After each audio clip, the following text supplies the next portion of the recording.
அதிகாலையில் என்னை தேடுகிறவர்கள் என்னை கண்டடைவார்கள் என்கிற வேத வசனத்தின்படி அவரை காண கர்த்தருடைய ஆவியானவர் நமக்கு உதவி செய்கிறார். அவரை அனுபவிக்க கர்த்தருடைய ஆவியானவர் நமக்கு உதவி செய்கிறார். அல்லேலூயா. பரிசுத்த ஆவியானவரை உணர்வதே அதிகாலை நேரத்தில் மேன்மையான பாக்கியம். அவருடைய பிரசன்னத்தை அனுபவிப்பது மேன்மையான பாக்கியம். இந்த அதிகாலை நேரத்திலே நாம் ஆராதிக்கிற நேரத்தில், பாடல்களை பாடுகிற நேரத்தில் கர்த்தருடைய பிரசன்னம் நம்முடைய வீடுகளில் நாம் இருக்கிற இடத்தில் ஆளுகை செய்கிறது. எத்தனை பேர் விசுவாசிக்கிறீர்கள்? நாம் இருக்கிற இடத்தில், நம்முடைய வீடுகளில் பரிசுத்த ஆவியின் பிரசன்னம் ஆளுகை செய்கிறது. ஆளுகை செய்கிற ஆவியானவர், ஆளுகை செய்கிற ஆவியானவர் நம் ஒவ்வொருவருடைய வீடுகளிலும், நம்முடைய வேலை ஸ்தலத்திலும், பிசினஸிலும், தனிப்பட்ட வாழ்க்கையிலும் பரிசுத்த ஆவியானவர் ஆளுகை செய்வாராக. கரங்களை உயர்த்தி எல்லாரும் சொல்லுங்கள், என்னை ஆளுகை செய்யும் ஆண்டவரே, ஆளுகை செய்யும் ஆண்டவரே. You rule over me O God. என்மேல் நீர் அசைவாடும், என்னை நீர் ஆளுகை செய்யும், என்னை வழி நடத்தும் ஆண்டவரே. ஆமென். கர்த்தருடைய வழி நடத்துதல் தான் நம்முடைய வாழ்க்கையில வெற்றியை கொண்டு வரும். Divine help, divine anointing in our life, divine presence. இதுதான் நம்ம வாழ்க்கையில ஒரு டிஃப்ரெண்டை கொண்டு வரும். எத்தனை பேர் அதை வாஞ்சிக்கிறீங்க? அந்த காலை வேளையில நான் வாஞ்சிக்கிறேன், எனக்கு அது வேணும். டிவைன் கைடன்ஸ் எனக்கு வேணும். பரிசுத்த ஆவியின் வழிநடத்துதல் எனக்கு வேணும். அவருடைய பிரசன்னம் எனக்கு வேணும். கர்த்தருடைய தயவு எனக்கு வேணும். அதை வாஞ்சிக்கிறவங்கெல்லாம் இருக்கரங்கு கூப்பி அப்பா கிட்ட, அப்பா எனக்கு அதை தாருங்கப்பா ஆண்டவரே. இந்த வார்த்தைகளை சொன்னது போல இதெல்லாம் என் குடும்பத்தில் நடக்கட்டும் டாடி. நாங்கள் எங்களை முழுவதுமா ஒப்பு கொடுக்குறோம், எங்களை முழுமையா தருகிறோம். உங்க பிரசன்னத்தை தாருங்க, உங்க பிரசன்னத்தை தாருங்க, உங்க மகிமையை தாருங்கப்பா, உங்களுடைய மகிமையை தாருங்கப்பா. ஓ ஹல்லேலூயா. உங்களுடைய தெய்வீக மகிமையை எங்களுக்கு தாருங்கப்பா, எங்களுக்கு தாருங்கப்பா. உங்களுடைய தெய்வீக பிரசன்னத்தை எங்களுக்கு தாருங்கப்பா. அந்த காலை வேளையில உங்களுடைய அபிஷேக மழையை எங்களுக்கு ஊற்றுங்கப்பா. நன்றி தகப்பனே, நன்றி தகப்பனே, நன்றி தகப்பனே. ஹல்லேலூயா, ஹல்லேலூயா. கர்த்தருடைய வார்த்தை இந்த அதிகாலை நேரத்துல ஒரு வார்த்தை கர்த்தருடைய ஆவியானவர் கொடுக்கிறார். கர்த்தர் வேத வசனத்துல சிலருடைய தான தர்மங்கள் எல்லாம் பார்த்திருக்கிறார். உன்னுடைய தான தர்மங்கள் நான் கண்டேன். உன்னுடைய நீர் அநேகருக்கு தியாகம் பண்ணி கொடுத்ததை நான் கண்டேன். அதுபோல உன்னுடைய ஜபங்கள் என் சமூகத்தில் எட்டிற்று. இப்படிப்பட்ட வார்த்தைகள் கர்த்தருடைய ஆவியானவர் இந்த அதிகாலை நேரத்தில் என்னுடைய இருதயத்தில் கொடுத்து கொண்டே இருக்கிறார். ஆண்டவர் சிலரை பார்த்து பேசுகிறார். உன் ஜெபங்கள் என்னிடத்தில் எட்டிற்று. உன்னுடைய நீ கொடுத்தவைகள், நீ தியாகம் பண்ணினவைகள் நான் கண்டேன் என்று பரிசுத்த ஆவியானவர் இந்த காலவேளையிலே சிலரை உற்சாகப்படுத்த விரும்புகிறார், சொல்ல விரும்புகிறார், உங்களிடத்தில் பேச விரும்புகிறார். நன்றி சொல்லுங்கள் ஆண்டவரிடத்துக்கு. அப்பா, என்னை நீர் கவனிப்பதற்காக உமக்கு நன்றி. ஏனென்றால் இந்த கேள்வி சிலருடைய இருதயத்தில் வருகிறது. என்னை ஆண்டவர் கவனிக்கிறாரா? என்மேல் இரக்கம் காட்டுகிறாரா? நான் செய்கிற ஜபமெல்லாம் அவருடைய சமூகத்தில் எட்டி இருக்கிறதா? கர்த்தர் தெளிவாக பேசுகிறார். ஜபங்கள் என்னுடைய சமூகத்தில் எட்டி இருக்கிறது. உன்னுடைய தான தர்மங்களையும் தியாகத்தையும் நான் கவனிக்கிறேன் என்று கர்த்தர் சொல்லுகிறார். இந்த வார்த்தைகளுக்காக மறுபடியும் நன்றி ஆண்டவரே என்று சொல்லுங்கள். நன்றி அப்பா, நன்றி அப்பா, நன்றி அப்பா, நன்றி அப்பா, நன்றி அப்பா, நன்றி டாடி. ஆண்டவரே, நீர் என்னை கவனித்துக் கொண்டிருப்பதற்காக உமக்கு ஸ்தோத்திரம். இன்னும் ஒரு சில காரியங்களை ஜபத்துல ஒப்பு கொடுங்க. அப்பா, நான் எல்லாரும் விரும்பத்தக்க மனிதனாய் என்னுடைய பேச்சும் நடத்தையும் என்னுடைய செய்கைகளும் மாறட்டும் ஆண்டவரே. இந்த வார்த்தையை அப்படியே சொல்லுங்க பார்க்கலாம். எல்லாரும் விரும்பத்தக்க மனிதன், எல்லாரும் விரும்பத்தக்க மனிதன், அப்படி நான் மாற வேண்டும். ஒரு மூத்த தேவ மனிதன், அவருக்கு 70க்கு மேல வயது. நேற்று இரவு லேட் நைட்டு என்னிடத்தில் பேசிக் கொண்டிருக்கும்போது அவர் சொன்னார், சாந்தமான வார்த்தை, அன்பான வார்த்தை, இவைகளை தவிர்த்து எதை பிரயோகப்படுத்தினாலும் நாம் ஜனங்கள் மத்தியில எதிர்ப்பையும் ஜனங்கள் மத்தியில கோபத்தையும் தான் சந்திப்போம், எதிர்கொள்வோம். அதே நேரத்தில் சாந்தமான, அன்பான, இணக்கமான வார்த்தைகள் இயேசு கிறிஸ்து பேசினார் பாருங்கள். அதுபோல நம் எல்லாரும் விரும்பத்தக்க மனிதனாயனை மாற்றும் ஆண்டவரே. அன்பினால் செய்யப்படாதவைகள் வெற்றியை கொண்டு வராது, அது எனிமிட்டியை தான் கொண்டு வரும். அன்பினால் செய்யப்படாத, அதிகாரத்தினால் செய்யப்படுகிறவைகள் அது வெற்றியை கொண்டு வராது. அதே நேரத்தில் குழப்பங்களையும் போராட்டங்களையும் மன அமைதியை கெடுக்கிற சூழ்நிலையும் கொண்டு வரும். ஆண்டவர்கிட்ட கேட்கலாம், ஏசப்பா அந்த அதிகாலையில் நான் எல்லாத்தையும் அன்பால டீல் பண்ணணும், எல்லாத்தையும் கருணையால டீல் பண்ணணும், இரக்கத்தால டீல் பண்ணணும், அதுக்கு உதவி செய்யுங்கப்பா, எனக்கு உதவி செய்யுங்க. கேட்கிறீங்களா? எல்லாரும் எத்தனை பேர் ஜெபிக்கிறீங்க? இந்த ஜெபத்தில் நீங்க ஜஸ்ட் பார்வையாளராக இருக்கக்கூடாது. ஜெபத்தில் நீங்களும் கலந்து கொள்ளணும், ஜெபிக்கணும். நீங்க உங்களுடைய வாய்களினால் அறிக்கை பண்ணுகிற, கேட்கிற ஒவ்வொரு காரியத்தையும் கவனித்து அப்பா உதவி செய்வார், கவனித்து அவர் கிருபை செய்வார். நன்றி அப்பா, நன்றி அப்பா, நீர் அப்படி செய்கிறதற்காக நன்றி ஆண்டவரே. இந்த அதிகாலை நேரத்தில் அப்படி சமூகத்தில் வருவதற்கு எங்களுக்கு கிருபை பாராட்டினீரே, எங்களோடு நீர் இடைப்பட்டு கொண்டிருப்பதற்காய் ஸ்தோத்திரம், இடைப்பட்டு கொண்டிருப்பதற்காய் உமக்கு ஸ்தோத்திரம். இந்த வருஷம் ஆரம்பித்து 3 நாட்கள் ஆகிறது, இன்னும் எனக்கு ஒரு விடுதலையாய் எனக்கு தோன்றவில்லையே. எனக்கு மனதில் ஏதோ குழப்பம் இருக்கிறது போல இருக்கிறது அப்படிங்கிற மாதிரி சிலருடைய உள்ளத்துல ஒரு நெருடல் காணப்படுகிறது. கர்த்தருடைய ஆவியானவர் மறுபடியும் உங்களை பார்த்து பேசுகிறார். என்னுடைய நேரத்துக்கு காத்திரு, பரிசுத்தாவின் வல்லமையை தரித்துக்கொள், பரிசுத்தாவின் அபிஷேகத்தை பெற்றுக்கொள். இதற்காகவே நீ தெரிந்து கொள்ளப்பட்டிருக்கிறாய், இதற்காகவே நீ அழைக்கப்பட்டிருக்கிறாய் மகளே. ஹல்லேலூயா. பரிசுத்தாவியின் அபிஷேகத்தை நீ பெற்றுக்கொண்டு, இரட்டிப்பான அபிஷேகத்தை பெற்றுக்கொண்டு, பிரச்சனைகளையும் போராட்டங்களையும் மேற்கொள்ளுகிற மனுஷியாய் உன்னை நான் உருவாக்குகிறேன். இந்த காலவேளையில உன்னை உருவாக்குகிறேன். பெற்றுக்கொள்ளுங்கள் புதிய அபிஷேக வல்லமை இந்த காலவேளையில பெற்றுக்கொண்டு. ஆமென். நன்றி ஆண்டவரே, நன்றி அப்பா, நீர் உருவாக்குகிறதற்காக நன்றி. Thank you Holy Spirit, thank you Holy Spirit. நன்றி Holy Spirit. எங்களோடு நீர் பேசுகிறதற்காக உமக்கு ஸ்தோத்திரம். தொடர்ந்து எங்களோடு இடைப்படும். துதியும் கனமும் மகிமையும் ஒருவருக்கே தருகிறோம். இயேசுவின் நாமத்தில் ஜெபிக்கிறோம் எங்கள் ஜீவனுள்ள நல்ல பிதாவே. ஆமென், ஆமென். எனக்கு அருமையான தேவ பிள்ளைகளே, இந்த அதிகாலை நேரத்தில் கர்த்தருடைய சமூகத்தில் வருவதற்கு கர்த்தர் நமக்கு பாராட்டின எல்லா கிருபைகளுக்காகவும் இரக்கங்களுக்காகவும் நான் கர்த்தரை ஸ்தோத்திரிக்கிறேன். பரிசுத்த தேவன் தாமே உங்களையும் உங்கள் குடும்பத்தையும் அபரீத விதமாய் ஆசீர்வதிப்பாராக. நேரத்தை ஒதுக்கி கர்த்தர் சமூகத்தில் வந்த உங்களுக்கு நித்திய மகிழ்ச்சியும் சமாதானமும் நிச்சயம் உண்டு. நாம் மறுபடியும் be empowered by holy spirit அதை தியானித்து வருகிறோம். அடுத்த வாரத்தில் எப்படி பரிசுத்தாவியினால் நிரப்பப்படுகிறது என்பதை நாம் பார்க்க போகிறோம். இன்றைக்கு நாம் பார்க்கிறது, இந்த வருஷத்துல பரிசுத்தாவின் அபிஷேகத்தினால பலப்படுங்கள் என்கிற அந்த வார்த்தை ஆண்டவர் தந்திருக்கிறார். நீங்கள் பரிசுத்தாவின் அபிஷேகத்தினால பலப்பட வேண்டும். அப்படியானால் நாம் பலப்படுவதற்கு ஒரு வார்த்தை, over come challenges with faith. அப்போ பிரச்சனையே வராதா, வாழ்க்கையில கஷ்டமே வராதா? நன்றாக தெரிந்து கொள்ள வேண்டும், இயேசு கிறிஸ்து ஒவ்வொரு கிறிஸ்தவர்களுக்கும் பிரச்சனை வராது என்று சொல்லவில்லை. இயேசுவை அறிந்த பின்பு பிரச்சனைகளும் போராட்டங்களும் வரவே வராது என்று சொல்லவில்லை. அவைகள் வரலாம், ஆனால் பரிசுத்த ஆவியில் பலப்பட்டால், பரிசுத்த ஆவியில் நிரப்பப்பட்டால், எத்தனை பெரிய சவால்கள் வந்தாலும், எத்தனை பெரிய பிரச்சனைகள் வந்தாலும் அதை நீங்கள் மேற்கொள்ள தேவன் உங்களுக்கு பலன் தருவார்.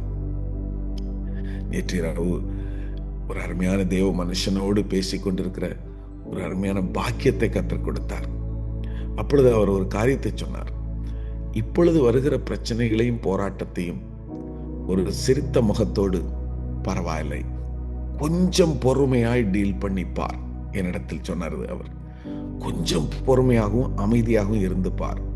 நீ அவைகளை கண்டிப்பாக கடந்து போக தேவன் உன்னை பலப்படுத்துவார். கைவிட்டு விடவே மாட்டார். எத்தனை பிரச்சனை வந்தாலும் அதை கடந்து போக தேவன் பலப்படுத்துவார். பொருளாதார பிரச்சனை, வியாதிகள், போராட்டங்கள், கவலைகள் எல்லாத்தையும் கடந்து போக, அதை ஏறி மிதித்து போகிற பலத்தை தேவன் தருவார். அந்த பலனை அனுபவிப்பதற்காக, அந்த பலனை பெற்றுக்கொள்வதற்காக நீ கர்த்தர் சமூகத்தில் மட்டும் காத்திரு. அவர் எனக்கு சொன்னது ரொம்ப அருமையாக இருந்தது. பேசிக்கொண்டிருக்கும்போது அப்படி கர்த்தர் சமூகத்தில் காத்திருந்து ஒரு குறிப்பிட்ட காலம் கடந்து போகும்போது திரும்பி பார்த்தால் அந்த பிரச்சனைகள் எப்படி கடந்து வந்தோம் அது எளிமையாக தோன்றும். எளிமையாக தோன்றும். ஓ, இவ்வளவு லாவகமா அந்த பிரச்சனையை நம்ம தாண்டி வந்திருக்கிறோமே அப்படின்ட்டு. அப்பதான் 4 பேருக்கு ஆலோசனை சொல்லும்போது அது பவர்ஃபுல்லா அனுபவத்திலிருந்து எடுத்து சொல்ல பேருதவியாக மாறும் என்று அவர் பேசிக் கொண்டிருந்தார். உண்மைதான். அப்போஸ்தலர் நடபடிகள் 16ஆம் அதிகாரம் 25-26 வசனத்தை பாருங்கள். நடுராத்திரியிலே பவுலும் சீலாவும் ஜெபம் பண்ணி தேவனை துதித்து பாடினார்கள். காவலில் வைக்கப்பட்டவர்கள் அதை கேட்டுக் கொண்டிருந்தார்கள். சடுதியிலே சிறைச்சாலையின் அஸ்திபாரங்கள் அசையும்படியாக பூமி மிகவும் அதிர்ந்தது. உடனே கதவுகள் எல்லாம் திறவுண்டது. எல்லாருடைய கட்டுகளும் கலந்து போயிற்று. எனக்கு அருமையான தேவ பிள்ளைகளே, கர்த்தருடைய ஆவியானவர் இந்த காலவேளையிலே நம்மை பார்த்து பேசுகிறார். The early church, ஆதி திருச்சபைகள், அவர்கள் எதிர்ப்பையும் அப்போசிஷன், சேலஞ்சஸ், இவைகள் எல்லாவற்றையும் ஃபேஸ் பண்ணவே இல்லை. அப்படி அல்ல, பண்ணினார்கள். அவைகள் மத்தியில விசுவாசத்தில் உறுதியாய் நின்றார்கள். அப்படி விசுவாசத்தில் உறுதியாய் நிற்கும்போது பரிசுத்த ஆவியின் பலன் அவர்கள் மூலமாய் வெளிப்பட்டது. பாருங்கள், பரிசுத்த ஆவியின் வல்லமை அவர்கள் மூலமாய் வெளிப்பட்டது. நான் இந்த நாட்களில் அதிகமாக ஒவ்வொருவரையும் உற்சாகப்படுத்துகிறது இதுதான். உங்களுடைய வீடுகளில் பரிசுத்த ஆவியின் அபிஷேகத்தினால் நீங்கள் நிரப்பப்படுவதற்கு, பலப்படுவதற்கு தனிமையான ஜெபமும் குடும்ப ஜெபமும், உங்களுடைய வீடுகளில் ஆராதனை சத்தமும் கேட்டுக்கொண்டே இருக்கட்டும். ஆராதனை சத்தம் கேட்க கேட்க உங்களுடைய நீங்க இருக்கிற ரூம்ல, ஒவ்வொரு ரூம்லையும் ஆராதனை சத்தம் கேட்கட்டும், துதிக்கிற சத்தம் கேட்கட்டும், கேட்டுக்கொண்டே இருக்கட்டும். நான் சொல்ல விரும்புகிறேன், உங்களை பார்த்து கட்டுகள் உடைகிறத நீங்க பார்ப்பீங்க, புது வழிகள் திறக்கிறத நீங்க பார்ப்பீங்க, புது அபிஷேகம் வெளிப்படுகிறத நீங்க பார்ப்பீங்க. ஒவ்வொரு நாளும் பரிசுத்த ஆவியினால நீங்க நிரப்பப்படுகிறத நீங்க பார்ப்பீங்க, நிச்சயமா பார்ப்பீங்க. இது கர்த்தருடைய வார்த்தை. நடுராத்திரியில தேவ தூதன் இறங்கி வருகிறான். இன்னைக்கு நான் ஆண்டவரிடத்துல கேட்கிற அனுபவம் என்ன தெரியுமா? நடுராத்திரியில கர்த்தர் என்னை எழுப்பணும், அதிகாலையில கர்த்தர் என்னை எழுப்பணும், நான் அவருடைய பிரசன்னத்தினால நிரப்பப்படணும். ஒரு சிலர் அந்த அனுபவத்துல பல வருஷங்கள் இருந்திருப்பீங்க. ஒருவேளை அது இப்ப மறைந்து போயிருக்கும். வயதாகுது, பலவீனம் இருக்குது, இப்பெல்லாம் படுத்தா திருப்பி எனக்கு எதுவுமே தெரியறது இல்லைங்க. சிலர் மாத்திரையை போட்டு, தூக்க மாத்திரையை போட்டு தூங்கிடுறோம். சிலர்லாம் நீண்ட நேரம், ஒரு காலத்துல 10 மணி 11 மணிக்கு தூங்கினவங்க இப்போ 1 மணி 2 மணி வரைக்கும் தூக்கம் வர்றதில்லை. அப்படியே அங்கேயும் இங்கேயும் உருண்டு பரண்டு. சிலர் வீட்டுல பேய் வர வேண்டிய அவசியம் இல்லை, பேய் மாதிரி இவங்களே சுத்திட்டு இருக்கிறாங்க. இங்கேயும் அங்கேயும் நடந்து நடந்து தூங்குறவனையும் தூங்க விடாம, அப்படியே தூக்கம் இல்லாம ஆண்டவர்கிட்ட கேளுங்க, ஆண்டவரே அப்படிப்பட்ட நேரங்களில் எல்லாம் உம்மை துதித்து பாடணும், உம்மை ஆராதிக்கணும், எனக்கு அப்படிப்பட்ட அனுபவத்தை தாருங்கப்பா. என் பலவீனத்தெல்லாம் என்னை விட்டு எடுத்து போடுங்க, பரிசுத்த ஆவியில நிரப்பப்படுகிற அந்த பலத்தை தாருங்க. ஒரு சகோதரி அன்னைக்கு என்கிட்ட சொல்றாங்க, ஒரு காலத்துல நான் ஆண்டவர் சமூகத்துல நான் ஜெபிக்க அமர்ந்தா கண்ணீரோடு ஜெபிப்பேன். இப்போ கண்ணீர்லாம் வத்தி போயிடுச்சு பாஸ்டர், கண்ணீரே வரமாட்டேங்குது. கண்ணீர் வரல அப்படிங்கிறது இல்லை, அந்த அனுபவத்திலிருந்து பின்தங்கி இருக்கிறீங்க. அந்த அனுபவத்தை மறுபடியும் பெற்றுக்கொள்ளணும். அப்படி பெற்றுக்கொண்டால் கர்த்தருக்கு ஸ்தோத்திரம் உண்டாகட்டும். ரோமர் 8:31 என்ன தெரியுமா சொல்கிறது? Romans chapter 8 verse 31. What then shall we say in response to these things? If God is for us, who can be against us? தேவன் நம்முடைய பட்சத்தில் இருந்தால் நமக்கு விரோதமாக இருப்பவன் யார்? கர்த்தருக்கு ஸ்தோத்திரம் உண்டாகட்டும். தேவன் நம்முடைய பட்சத்தில் இருக்கணும். தேவன் பட்சத்தில் இருப்பார் அப்படிங்கிறது, தேவன் நம்மோடு இருக்கணும், நம்ம கூட இருக்கணும், அவரையே கேரி பண்ணிட்டு போகணும். நம்முடைய வார்த்தை தேவனை கேரி பண்ணணும், நம்முடைய செயல்கள் தேவனை கேரி பண்ணணும், நம்முடைய ஆக்ஷன், நம்முடைய பேச்சுக்கள், நடத்தைகள் ஒவ்வொன்றும் we need to carry, அவரை கேரி பண்றதுங்கிறது அதான் கேரி his anointing. அவருடைய அனாயிண்டிங்ல ஃப்ளோ ஆகணும். கர்த்தர் உதவி செய்வார். எத்தனை பேர் நான் புரிந்து கொள்கிறேன், நான் இதை ஏற்றுக்கொள்கிறேன் என்று சொல்கிறவர்கள் ஒரு ஆமென் சொல்லுங்க பார்க்கலாம். ஆண்டவர்கிட்ட கேட்கலாமா? கரங்களை உயர்த்தி, ஆண்டவரே, I want to flow in the anointing. I want to flow in the grace. தேவனுடைய வல்லமையில நான் பலப்படணும், அதுல நான் நடக்கணும், தேவனுடைய அபிஷேகத்துல நடக்கணும். அப்படி நடக்கும்போது தான் அந்த பேதுருலாம் நடந்து போகும்போது நிழல் பட்டு ஜனங்கள் சுகமாக்கப்படுறாங்க பாருங்க. தேவ அபிஷேகம் அப்படி ஓவர் ஃப்ளோ ஆகும்போது, நீங்க அந்த அபிஷேகத்தில் நடக்கும்போது அப்பதான் உங்க காரியங்கள்லாம் ஆட்டோமேட்டிக்கா நடக்கும்.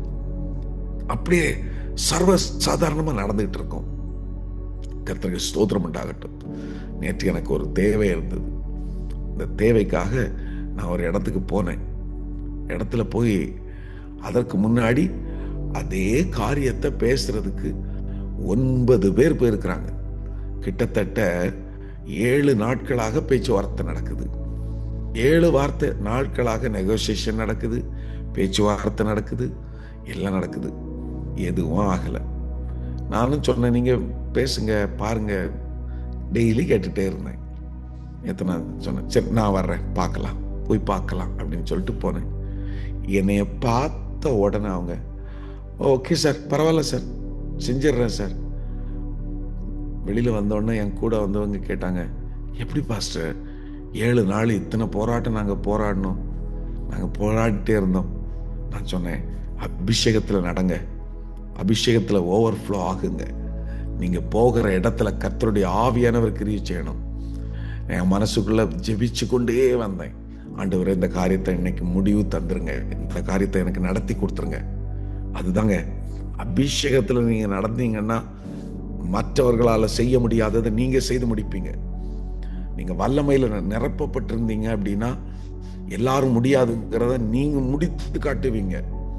அது உங்கள் தனிப்பட்ட வாழ்க்கையில் மட்டும் இல்லை, உங்கள் பிஸ்னஸில், உங்கள் வேலையில், ஊழியத்தில் அது நடக்கும். கர்த்தருக்கு ஸ்தோத்திரம். இந்த ஓவர்ஃப்ளோ உங்களுக்குள்ள இருந்துக்கிட்டே இருக்கணும். அதனால தான் நான் இந்த வருஷம் ஆரம்பித்ததுலேருந்து சொல்லிட்டு இருக்கிறேன், be empowered by holy spirit. பரிசுத்த ஆவியில பலப்படணும், பரிசுத்த ஆவியில நிரப்பப்படணும். இதை குறித்து இன்னும் விளக்கமான தெளிவுகளை நான் வருகிற நாட்களில் உங்களோட பேச ஆசைப்படுகிறேன். பரிசுத்த ஆவியானவரை நீங்க சார்ந்து கொள்ளுங்க, அவரோடு இருங்க. கர்த்தர் உங்களுக்கு கிரியைகளை நடப்பித்து தருவார். எத்தனை பேர் விசுவாசிக்கிறீர்கள்? ஆமென் என்று சொல்லுகிறவர்கள் ஒரு அல்லேலூயா சொல்லுங்கள். இப்பொழுது கரங்களை உயர்த்தி சொல்லுங்கள், அப்பா என்னை நிரப்புங்க, பரிசுத்த ஆவியினால நிரப்புங்க, உங்களுடைய வல்லமையினால நிரப்புங்க, இன்னும் அதிகமா என்னை நிரப்புங்கப்பா. I want to be empowered by Holy Spirit. I want to be empowered by Holy Spirit. உம்முடைய ஆவியினால நான் நிரப்பப்படணும், உம்முடைய வல்லமையினால நான் நிரப்பப்படணும், உம்முடைய கிருபையினால் நான் நிரப்பப்படணும். ஓ ரபாலபா சந்தரா பாபா கபாபா. கர்த்தருடைய ஆவியானவர் நிரப்புகிறார், நிரப்புகிறார், நிரப்புகிறார். வீடுகளில் அபிஷேக வல்லமை நிரப்பப்படட்டும். அன்வான்ட் திங்ஸ் எல்லாம் வீட்டை விட்டு வெளியே போவதாக. Oh, I rebuke all the unwanted things of God. இயேசுவின் நாமம் ஒவ்வொரு வீட்டுக்குள்ளேயும் ஆண்டவரே அதிகமாக ஊற்றப்படட்டும் தகப்பனே. ஹல்லேலூயா. நன்றி ஏசப்பா, நன்றி ஏசப்பா. நன்றி ஏசப்பா, நன்றி ஏசப்பா. ஒவ்வொருவரையும் பரிசுத்த ஆவியினால பலப்பட கர்த்தர் உதவி செய்யுங்க, பலப்படுத்தப்பட உதவி செய்யுங்க. அப்படி நீர் செய்கிறதற்காக உமக்கு நன்றி. அப்படி நீர் செய்கிறதற்காக உமக்கு கோடி கோடி நன்றி அப்பா. தகப்பனே, ஒவ்வொரு பிள்ளைகளையும் இந்த அதிகாலை ஜெபத்தில் கலந்து கொண்டிருக்கிற ஒவ்வொரு பிள்ளைகளையும் அவருடைய குடும்பத்தையும் ஆசீர்வதியும். பலவீனங்கள், வியாதிகள், எல்லா போராட்டங்களும் மறைந்து போகட்டும். புது கிருபை, புதிய ஆசீர்வாதம், புதிய வல்லமைகள் ஆண்டவரே நம்முடைய பிள்ளைகள் மேல் தளிக்கப்படுவதாக, ஊற்றப்படுவதாக, ஊற்றப்படுவதாக உடைய கரத்தில் ஒப்பு கொடுக்கிறோம். உடைய கரத்தில் ஒப்பு கொடுக்கிறோம். நீர் இன்னும் மகிமைப்படும் ஆண்டவரே, இன்னும் நீர் உயர்த்தப்படும் ஆண்டவரே. உடைய கரத்துக்குள்ள ஒப்பு கொடுக்கிறோம். நீரே மகிமைப்படும்.